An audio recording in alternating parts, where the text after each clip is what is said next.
Територијалната противпожарна единица Кочани во текот на вчерашниот ден околу 19 часот и 30 минути изврши уште една интервенција на пожар кај местото викано Припор. Се работи за изгорена нискостеблеста шума. Веднаш по дојавата екипа од територијалната противпожарна единица излезе на терен и успеа да го изгасне пожарот и да се спречи поголема штета.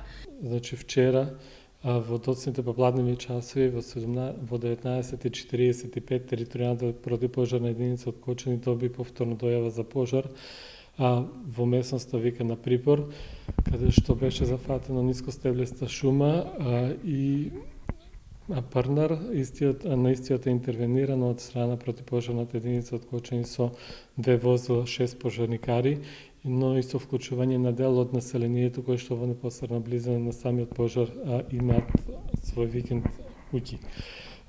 Интервенирано од наша страна и до ЕВА на Македонија затоа што на истиот овој терен значи имаше проблем со напојувањето со електрична енергија за да може да се санира тој дефект за овој дел од Кочани, односно од општината да биде снабден со електрична енергија.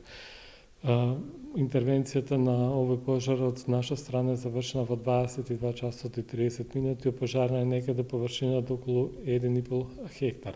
Дејан Чарсов истакна дека во текот на изминатиот месец август пожарникарите од Кочани имале повеќе работа и интервенирале на повеќе локации во градот и населените места. Во текот на месец август имавме на територијата на општина Кочани 2 поголеми интервенции. Едната се однесуваше на пожарот кој што беше непосредно на празникот Илинден, која да беше офатена голема површина од околу 300 хектари во подрачјето помеѓу селата Видовишти и Тераци.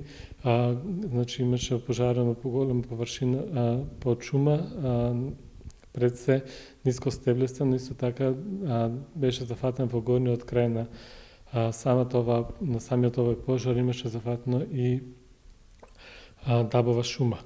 Поголема опасност представуваше значи загрозувањето на манастирот Света Петка што се наоѓа непосредно на планината Плачковица. Меѓутоа со интервенција на противпожарната единица од Кочани, но и на шумско стопанство од Слогово од Кочани, како и вклучување на представници од јавните предпријатија од општините Зрновци и Чешиново, Облешево, истиот беше ставен под контрола и веќе наредниот ден на 3 август беше ликвидиран.